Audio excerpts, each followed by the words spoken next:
नमस्कार, आप देख रहे हैं बिग न्यूज बिग शो। आपके साथ मैं हूं राज ठाकुर। बिग न्यूज में बात अमेरिका के राष्ट्रपति डोनाल्ड ट्रंप की करेंगे, जो अपने दूसरे कार्यकाल में बिजनेसमैन की भूमिका में ज्यादा दिख रहे हैं और इस वजह से भारत जैसे भरोसेमंद दोस्त के साथ अमेरिका के रिश्तों में खटास साफ साफ देखी जा सकती है।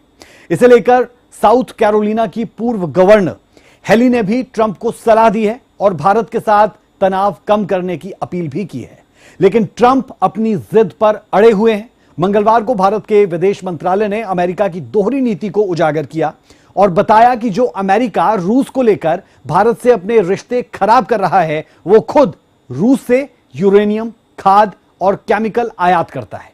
लेकिन इस बारे में जब व्हाइट हाउस में ट्रंप से सवाल किया गया तो उन्होंने कहा कि हमें इसकी कोई जानकारी नहीं है। ट्रंप का बयान बेहद हैरान कर देने वाला है। खैर, दुनिया में चौधरी बनने की चाह रखने वाले डोनाल्ड ट्रंप की ब्राजील के राष्ट्रपति ने भी विश्व बिरादरी में बड़ी फजीहत कर दी। दरअसल ब्राजील के साथ टैरिफ विवाद पर ट्रंप ने कहा कि ब्राजील जब भी चाहे अमेरिका से इस पर बात कर सकता है, लेकिन ट्रंप के इस ऑफर को ब्राजील ने अपनी प्रतिक्रिया में दुनिया को चौंका कर रख दिया। जो प्रतिक्रिया उन्होंने दी वो भी आपको सुनवाएंगे। ब्राजील के राष्ट्रपति ने लूला दा सिल्वा ने यह कहा कि वो टैरिफ के मुद्दे पर पीएम नरेंद्र मोदी से बात करना चाहेंगे, अमेरिका से नहीं। खैर, भारत से उलझकर अमेरिका खुद का नुकसान करने पर कैसे तुला हुआ है, इसके बारे में हम आपको विस्तार से बताएंगे। बिग न्यूज में हमारी अगली खबर पहाड़ों पर आई त्रासदी को लेकर रहने वाली है, जिसमें हम आपको तस्वीरों के जरिए दिखाएंगे कि कैसे महज 34 सेकंड में उत्तराखंड का एक गांव मिट्टी में दफन हो गया। तो वहीं हिमाचल से भी भूस्खलन की बेहद डरावनी तस्वीरें सामने आई। इसके बाद हमारी अगली खबर रहेगी एसआईआर पर विपक्ष का विरोध प्रदर्शन और इस वजह से संसद की कार्यवाही 13वें दिन भी नहीं चल सकी है। इसके बाद एक खबर दिल्ली के कर्तव्य पथ पर कर्तव्य भवन को लेकर रहेगी, जिसका उद्घाटन प्रधानमंत्री नरेंद्र मोदी ने कर दिया है। तो ये तमाम खबरें दिखाएंगे हम आपको अगले आधे घंटे में। बने रहिए हमारे साथ।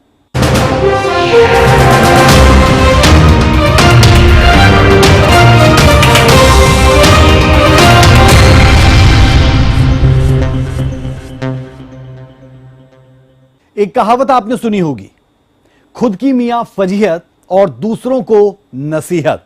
अमेरिका के राष्ट्रपति डोनाल्ड ट्रंप के लिए हालात कुछ ऐसे ही हैं।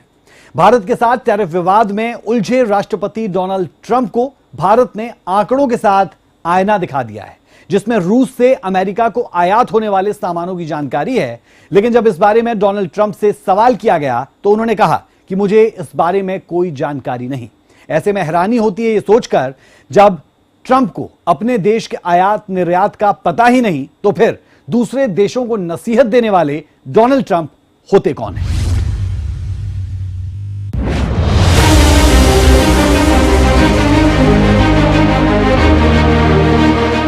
अमेरिका के राष्ट्रपति डोनाल्ड ट्रंप ने भारत से उलझकर बड़ी गलती कर दी है। भारत को बार बार टैरिफ की धमकी देने वाले ट्रंप अब मुंह छिपाते और सवालों से बचते दिखने लगे। दरअसल व्हाइट हाउस में प्रेस कॉन्फ्रेंस के दौरान एक पत्रकार ने ट्रंप से पूछ लिया कि आप भारत पर रूस से तेल नहीं खरीदने का दबाव तो डालते हैं, लेकिन खुद रूस से यूरेनियम, खाद और केमिकल्स जैसे सब आयात करते हैं। क्या ये अमेरिका की दोहरी नीति नहीं है? पत्रकार के सवाल पर ट्रंप के चेहरे का भाव बदल गया और जवाब में बस इतना कहा कि हमें इस बारे में कोई जानकारी नहीं है, इसकी जांच करनी होगी। राष्ट्रपति ट्रंप इतना बोलते हुए नेक्स्ट सवाल पर आ गए और आगे इस पर कुछ भी बोलने से इनकार कर दिया। President, India says that the US imports Russian uranium, chemicals, fertilizers, while criticizing their energy imports. Your response to that, sir? I don't know anything about it. I'd have to check, but we'll get back to you on that. Yeah, please. महज चंद second के इस बयान ने भारत को बड़ा मौका दे दिया है। मौका अमेरिका को दुनिया में एक्सपोज करने का, मौका दुनिया में अमेरिका की हकीकत उजागर करने का, मौका राष्ट्रपति ट्रंप की दोहरी नीति के खिलाफ आवाज उठाने का। और ऐसा इसलिए क्योंकि जब राष्ट्रपति ट्रंप को यह पता ही नहीं है कि अमेरिका रूस से क्या और कितना आयात करता है, तो फिर दूसरे देश को नसीहत और धमकी क्यों? या फिर ये कहें कि ट्रंप को पता सब कुछ है, लेकिन हकीकत से मुंह छुपाई जा रही है। अब चाहे वजह कुछ भी हो, लेकिन भारत ने अमेरिका को आईना और हैसियत दोनों दिखा दी है। भारत के विदेश मंत्रालय ने साफ और स्पष्ट शब्दों में बता दिया है कि हम अपने हितों से कभी समझौता नहीं करेंगे। यहाँ आपको ये भी बता दें कि टैरिफ को लेकर ट्रंप की ओर से भारत को दिया गया समय समाप्त हो चुका है और कभी भी राष्ट्रपति ट्रंप टैरिफ की घोषणा कर सकते हैं।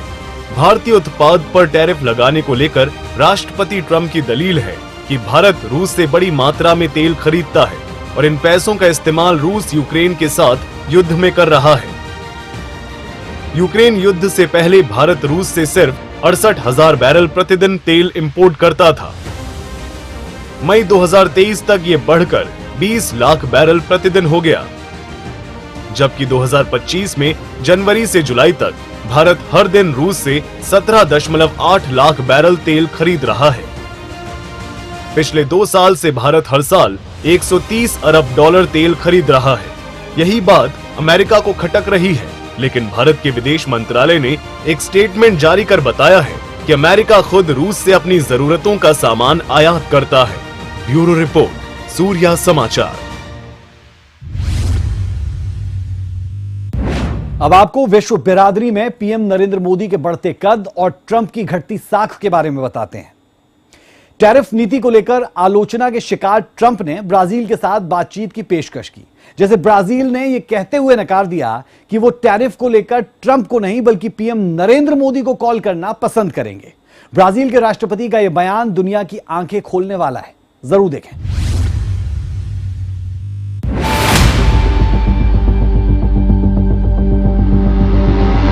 अमेरिका की चौधराहट पर भारत ने कैसे बड़ी स्ट्राइक की है, इसका अंदाजा ब्राजील के राष्ट्रपति के उस बयान से लगाया जा सकता है जिसमें उन्होंने ट्रंप से ज्यादा पीएम मोदी पर भरोसा जताया है।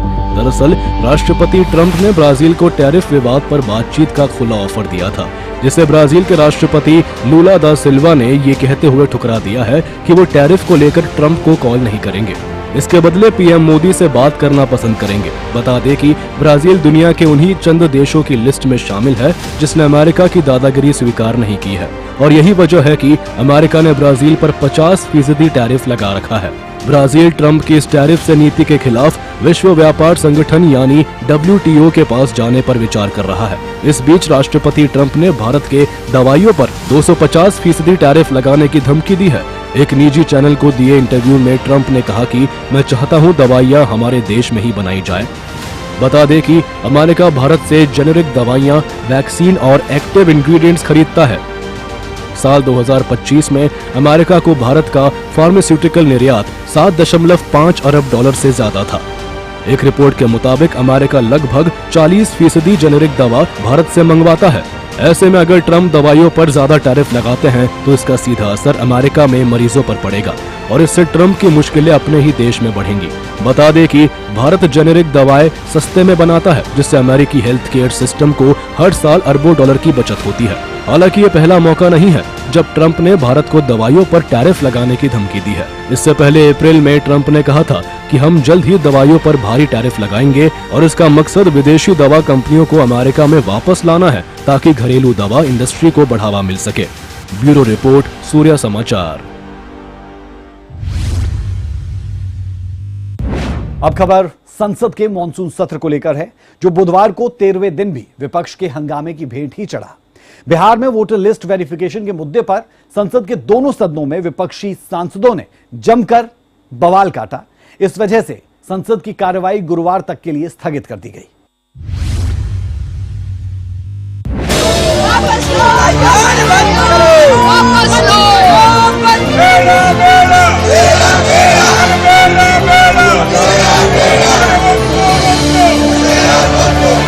पहले ऑपरेशन सिंदूर पर हंगामा और अब SIR पर हंगामा।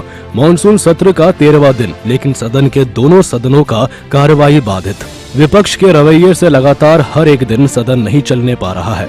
सवाल है कि किसी भी मुद्दे पर निष्कर्ष चर्चा और संवाद से निकलता है, लेकिन विपक्ष सदन के अंदर और बाहर हंगामे पर अड़ा हुआ है।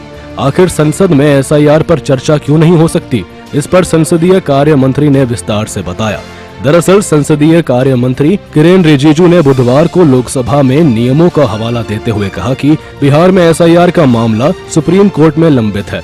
संसद के नियमों के मुताबिक किसी ऐसे विषय पर संसद में चर्चा नहीं हो सकती जो कोर्ट में लंबित हो। संसदीय कार्य मंत्री ने सदन के नियमों का भी उल्लेख करते हुए कहा कि चुनाव आयोग एक ऑटोनोमस बॉडी है और उसके कामकाज से संबंधित किसी भी विषय पर संसद में चर्चा नहीं की जा सकती।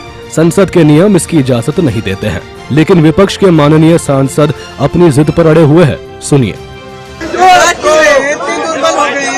पार्लियामेंट चला नहीं पा रहे, ट्रंप जी का सामना नहीं कर पा रहे, क्या हो गया? Very simple thing, it's very easy for them to resolve within 5 minutes. Discuss what is our viewpoint will come, their viewpoint. देखिए, सरकार को बताना चाहिए कि वो किस बात से डर रहे हैं। आखिर ये लोगों का वोट देने का अधिकार है, वोट की प्रक्रिया है, चुनाव की प्रक्रिया है। सदन के अंदर अगर देश के चुनाव की प्रक्रिया पर चर्चा नहीं होगी, जायज सवाल नहीं उठाए जाएंगे तो कहां उठाएंगे? लोग तो ये इस बात से डर रहे हैं कि ये सरकार किस बात को छुपा रही है, किस बात से ये मुकर रही है। लोकतंत्र तब मजबूत होगा जब सबका अधिकार जो वोट डालने का वो डालें हम लोग वोट, और जब वोट डालने का ये अधिकार छीना जा रहा है तो हम कहाँ आवाज उठाएं? इससे अच्छी जगह कोई हो सकती है जहां आवाज उठाएं। तो सरकार को सुनना चाहिए और कम से कम जो शिकायतें समय समय पर चुनाव आयोग से की जाती हैं, उन शिकायतों पर उन अधिकारियों के ऊपर कार्रवाई करनी चाहिए जो लगातार वोटर लिस्ट के साथ खिलवाड़ कर रहे हैं। नहीं, देखिए दिक्कत क्या है ना कि मास डिलीशन प्रोग्राम है, ये SIR नहीं है, बेसिकली इंटेंसिव डिलीशन है। कोई वर्गीकरण नहीं, किसी का खाता खेसरा नहीं, कोई एपिक नंबर नहीं, ढूंढो तुम लाखों की भीड़ में एक नाम को। तो ये समझता हूं कि सरकार के इरादे पे जो फैसला हो रहा है, जो हो रहा है, ये घोर अलोकतांत्रिक। वही सत्ता पक्ष भी लगातार विपक्ष के गैर संवैधानिक रवैये पर सवाल खड़ा कर रहा है। और जो भारत का नागरिक होने का कोई सबूत नहीं दे पाया, उनके काटे हैं। ऐसे लोगों के बन जाएंगे, मतदाता बन जाएंगे तो नागरिक बन जाएंगे। आंतरिक सुरक्षा को भी खतरा रहेगा, लोकतंत्र को भी प्रभावित करेंगे और कहीं न कहीं सांप्रदायिक सद्भाव भी ऐसे लोग बिगाड़ेंगे। विपक्ष सदन को जानबूझ के नहीं चलने दे रहा। SIR का मुद्दा चुनाव आयोग का है। किसी आम चुनाव के पहले चुनाव आयोग डोर टू डोर वेरीफाई करता है कि जो 18 वर्ष के हो गए हैं, अगर भारतीय नागरिक हैं, तो उसको मतदाता सूची में एक मतदान देने का अधिकार होता है, तो उसे मतदाता बनाया जाता है। अगर किसी की डेथ हो गई है तो उसको वेरीफाई करके नाम डिलीट किया जाता है। ग्राउंड पे तो वहां कोई मुद्दा नहीं है, ये लोग यहाँ पे कर रहे हैं। और खुद ही देखे कि वहां जो विपक्ष के नेता है, उनका तो खुद ही जो दिखा रहे थे, वो इलेक्शन कमीशन ने कहा कि हमने कोई इशू ही नहीं किया ऐसा, और जो उनका ओरिजिनल है वो दूसरा है। उनको पूछा भी इलेक्शन कमीशन ने, बताइए। तो ये तो सच्चाई है, जब अपना वो ठीक से दो जगह करके रखे हुए थे, उनके समर्थक कितने जगह जाकर रखे होंगे, इसीलिए तो SIR हो रहा है। देखो, SIR पर मांग कर रही है, एक तरफ बोलने के कि कॉन्स्टिट्यूशन में ये लोग बदल कर रहे हैं, और जो कॉन्स्टिट्यूशन में लिखा है एक आदमी एक ही जगह वोटिंग कर सकता है। एक आदमी के 10-10 जगह नाम होंगे, जो फर्जी वोटर्स के नाम रहेंगे वोटर लिस्ट में, तो वो तो निकालना चाहिए ना। सवाल है कि संसद लोकतंत्र स्वस्थ चर्चा की जगह या फिर हंगामे की। इसमें कोई शक नहीं कि जनहित के मुद्दों की चर्चा के मामले में इस बार संसद का मॉनसून सत्र अब तक सूखे की भेंट ही चढ़ा। विपक्ष जिस तरह से अपनी जिद पर अड़ा हुआ है, सदन की कार्यवाही लगातार बाधित हो रही है। जरूरी है कि लोकतंत्र के मंदिर में जनहित के मुद्दों पर चर्चा हो, न कि विवाद। ब्यूरो रिपोर्ट, सूर्य समाचार।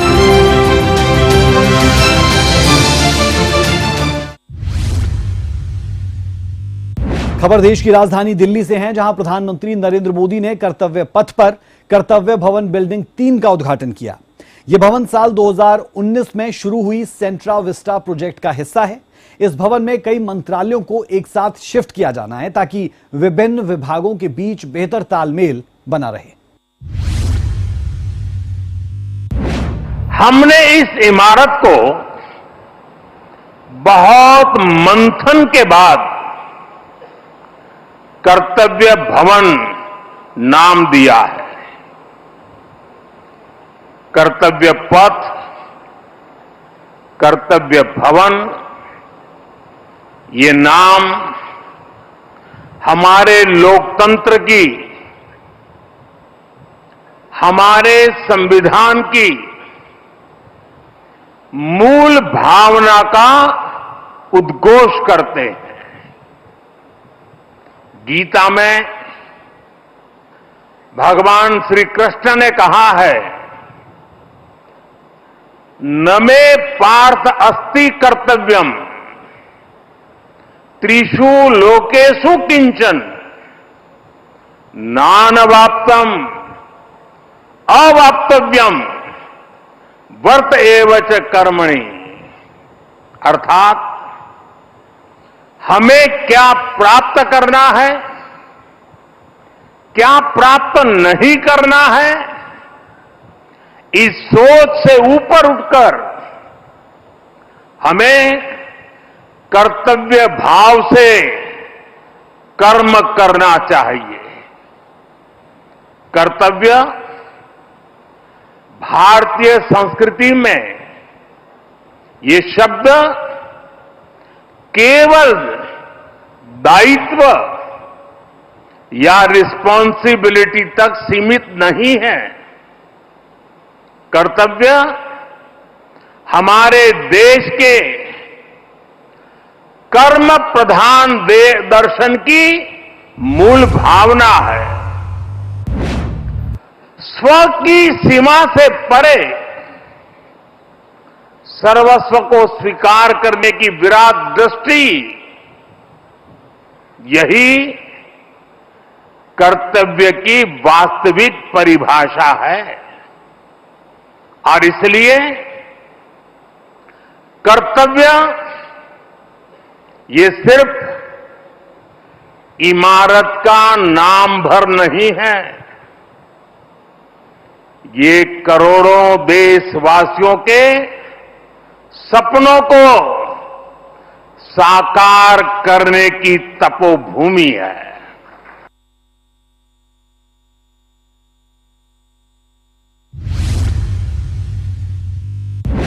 खबर उत्तराखंड से है, जहां बादलों के प्रहार से प्रलय जैसी तस्वीरें देखने को मिल रही है।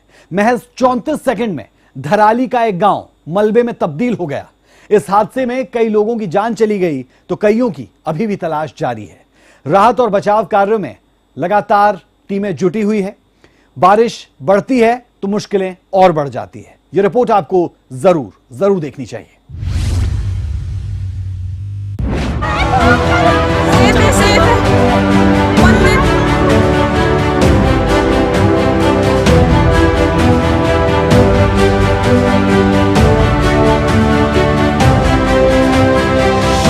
उत्तराखंड में फिर हाहाकार, कुदरत का फिर देखा रौद्र रूप। उत्तरकाशी में बादल फाड़ तबाही, मौत का सैलाब, लापता कई लोग। ये तस्वीरें मौत की है, ये तस्वीरें तबाही की है। जी हां, उत्तराखंड के उत्तरकाशी का ये भयानक वीडियो जिसने भी देखी वो सहम उठा।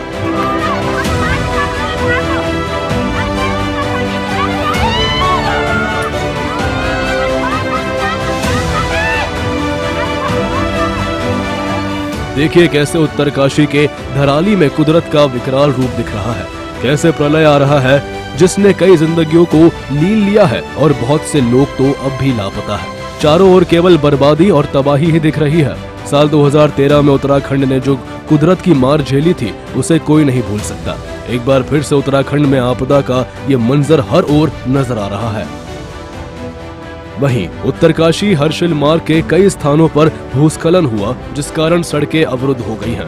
देखिए कैसे आपदा के बीच सड़कें, रास्ते सभी क्षतिग्रस्त हुए हैं। सड़कें पूरे तरीके से टूट चुकी है। आपदा के कारण कई सड़कें क्षतिग्रस्त हुई है। भटवाड़ी के पास पूरी तरह सड़क मार्ग वॉश आउट हुए हैं। उत्तरकाशी के धराली गांव तक पहुंचने में मुश्किलें आ रही हैं। रास्ते बंद होने के कारण राहत कार्य में दिक्कतें आ रही हैं। इधर सीएम पुष्कर सिंह धामी ने भी पूरी घटना को लेकर नजर बनाई हुई है। सीएम धामी आपदाग्रस्त धराली गांव भी निरीक्षण के लिए पहुंचे। सीएम ने बताया कि पूरी कोशिश है कि राहत बचाव कार्य तेजी से जारी रहे ताकि लोगों को बचाया जाए। जो हमारा कल धराली की आपदा आई है, उस आपदा में सभी एजेंसियां हमारी यहाँ पर काम कर रही है। सेना के लोग भी काम कर रहे हैं बचाव और राहत के काम में। आईटीबीपी लगी है, एनडीआरएफ, एसडीआरएफ और स्थानीय लोग, सभी लोग आगे आकर, हमारे जनप्रतिनिधि भी, सभी लोग बचाव के काम में लगे हैं। कल लगभग 130 के लगभग लोगों को रात को रेस्क्यू किया गया है और अभी लगातार खोजबीन जारी है। रास्ते में चूंकि काफी ज्यादा मौसम खराब होने के कारण से अनेक स्थानों पर मार्गों का जो संपर्क है वो कट गया है और कुछ पुल भी जो है क्षतिग्रस्त हो गए हैं। उसके कारण से वहां पर पहुंचना भी मुश्किल हो रहा है, लेकिन उसके बावजूद भी सभी एजेंसियां, सभी लोग जो वहां पर पहुंच गए हैं, रेस्क्यू के काम में लगे हैं। हमने राज्य के स्तर पर भी 10 डिप्टी एसपी, 3 एसपी और लगभग 160 पुलिसकर्मी भी इस काम में लगाए हैं जो राहत और बचाव के काम को करेंगे। इसी प्रकार से आपदा राहत का जो परिचालन केंद्र है देहरादून का, वो 24 घंटे काम कर रहा है, 24 घंटे समन्वय बना रहा है। वहां से 3 वरिष्ठ अधिकारी भी इस आपदा के लिए डिप्यूट किए गए हैं, जो यहाँ पर पहले अपनी सेवा देकर गए हैं डीएम के रूप में या अन्य किसी जिम्मेदारी पर यहाँ पर रहे हैं। गृह सचिव श्री शैलेश बघोली को पूरे 24 घंटे के लिए आपदा परिचालन केंद्र का वहाँ पर समन्वय का काम उनके पास है। वो सभी से बात कर रहे हैं, सभी एजेंसियों से सभी प्रकार की आपदा प्रबंधन जो हमारा डिपार्टमेंट है वो सभी प्रकार के जो नए इक्विपमेंट्स हैं उनको उपलब्ध कराने का काम कर रहा है। सेना के हेलीकॉप्टर भी तैनात हैं। जैसे ही ये जो मौसम ठीक होता है तो वो सेना के हेलीकॉप्टरों से भी रेस्क्यू अभियान किया जाएगा। उत्तरकाशी में बाढ़ से करोड़ों रुपए की संपत्ति का नुकसान हुआ है। बाढ़ में कई गाड़ियां बहने की खबर है।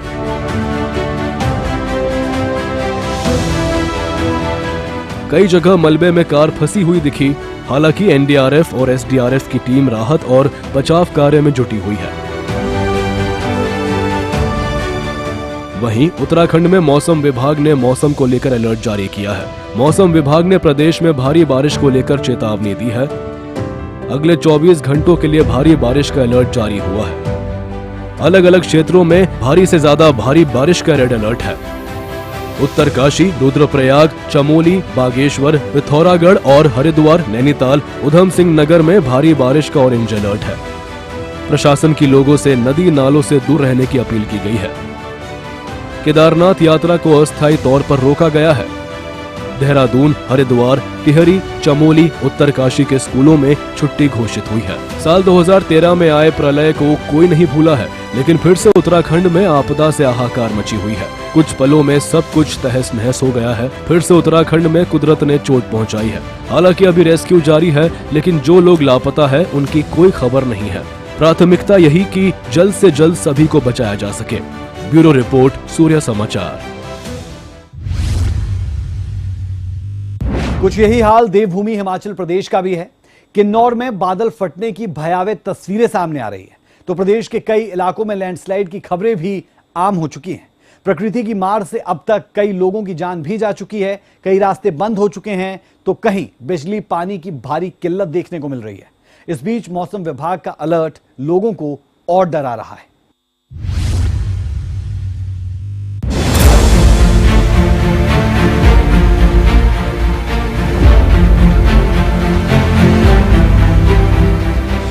हिमाचल प्रदेश में त्राहिमाम, अब किन्नौर में फटा बादल।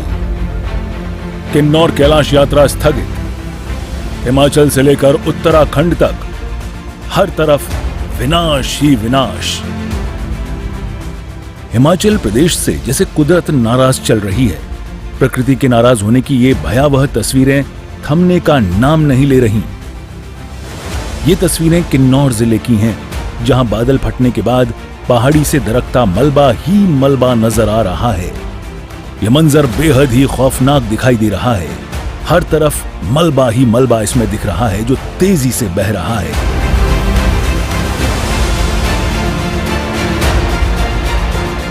वहीं जिला किन्नौर में लगातार हो रही बारिश ने जनजीवन को पूरी तरह अस्त व्यस्त कर दिया है। जगह जगह भूस्खलन और बाढ़ की घटनाओं के चलते राष्ट्रीय उच्च मार्गों पर वाहनों की आवाजाही प्रभावित हो गई है। वहीं सेब बागवानों को भी भारी नुकसान झेलना पड़ा है। मंगलवार दोपहर रिब्बा नाले में अचानक बाढ़ आ गई। इस कारण पू-काजा राष्ट्रीय उच्च मार्ग पूरी तरह से बंद हो गया है। बाढ़ का पानी सेब के बगीचों तक पहुंच गया, जिससे बागवानों की फसलें बर्बाद हो गईं। स्थानीय लोगों का कहना है कि इस बार बारिश ने पहले से ही सेब सीजन पर संकट खड़ा कर दिया है। वहीं कांगड़ा के शाहपुर में बारिश के चलते भारी लैंडस्लाइड हुआ और सारा मलबा सड़क पर आ गया, जिसके चलते आवाजाही पर असर पड़ा और दोनों तरफ जाम लग गया। जाम में एम्बुलेंस सहित कई गाड़ियां फंस गईं। इधर चंडीगढ़ मनाली नेशनल हाईवे 21 पर दवाड़ा के पास फ्लाईओवर के नीचे अचानक भारी चट्टानें गिरने से यातायात पूरी तरह से बाधित हो गया। इसी दौरान एक तेल टैंकर चट्टानों की चपेट में आ गया, जिससे उसकी टंकी फट गई। हालांकि समय पर पहुंची पुलिस की मुस्तैदी से एक बड़ा हादसा टल गया। अब ये तस्वीरें भी देख लीजिए।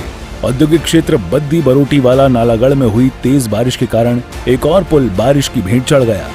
मानपुर औद्योगिक क्षेत्र को जोड़ने वाला ढेला पुल भी टूट गया, जिससे लोगों को आने जाने में भारी परेशानी हो रही है। वहीं मौसम विभाग की ओर से हिमाचल प्रदेश में मौसम को लेकर अपडेट जारी किया गया है। हिमाचल प्रदेश में हाल मौसम। मौसम विभाग ने प्रदेश में भारी बारिश का अलर्ट जारी किया। भारी बारिश के चलते शिमला के सभी शिक्षण संस्थान रहेंगे बंद। चौपाल, कुमारसेन, ठियोग, रामपुर, जुब्बल, सुन्नी सब डिवीजन में बंद।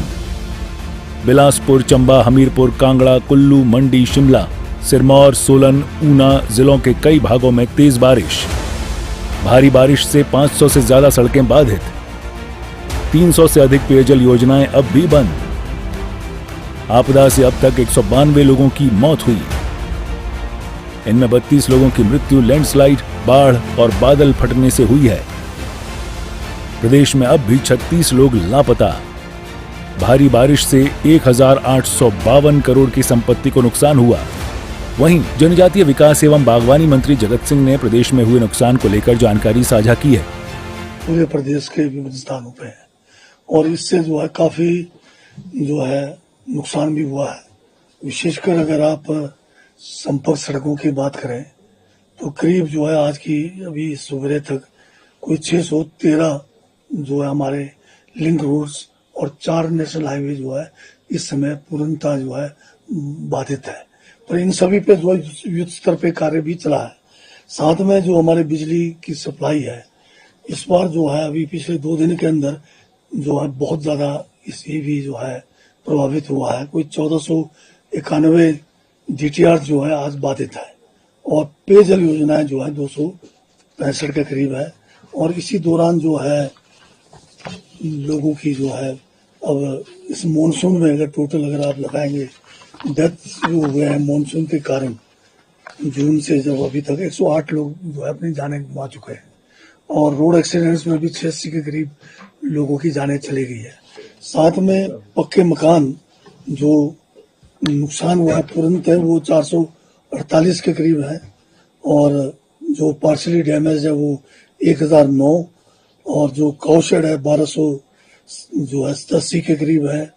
इसी तरह से जो है हमारे पशुधन का भी काफी नुकसान हुआ है, जिसमें करीब करीब अभी तक जो है बड़े कैटल जो है वो 1327 के करीब इसमें जो है क्षतिग्रस्त जो है इनको नुकसान हुआ है। वहीं बरसात के दिनों में निचले हिमाचल में भी काफी नुकसान हो रहा है और अब तक लोक निर्माण विभाग के हमीरपुर डिवीजन में 211 करोड़ रुपए का नुकसान आंका गया है। हमीरपुर जोन में 4 सर्कल पड़ते हैं, जिसमें हमीरपुर जिला, धर्मपुर सर्कल जिसमें धर्मपुर और सरकाघाट कंस्टिट्यूएंसीज, बिलासपुर जिला और ऊना जिला शामिल है। इनमें कुल मिला के हमारे 16 डिवीजन पड़ती है। इन 16 डिवीजन में अब तक 211 करोड़ का नुकसान जो है लोक निर्माण विभाग को हो चुका है। इधर जिला सोलन में लगातार हो रही बारिश को देखते हुए प्रशासन ने जिले के सभी स्कूलों को बंद रखने का निर्णय लिया है। इस संबंध में जिलाधीश मनमोहन शर्मा ने अधिसूचना जारी करते हुए जानकारी दी कि मौसम की स्थिति को ध्यान में रखते हुए ये एहतियाती कदम उठाया गया है। वहीं पंचकूला के रायपुर रानी से मोरनी जाने वाले मार्ग पर कई जगह पर लैंडस्लाइडिंग हुई है। लगातार हो रही बारिश के चलते विभिन्न स्थानों पर लैंडस्लाइडिंग की खबरें सामने आ रही हैं। जगह जगह पर लैंडस्लाइडिंग के चलते आवाजाही बाधित हुई है। ब्यूरो रिपोर्ट, सूर्या समाचार।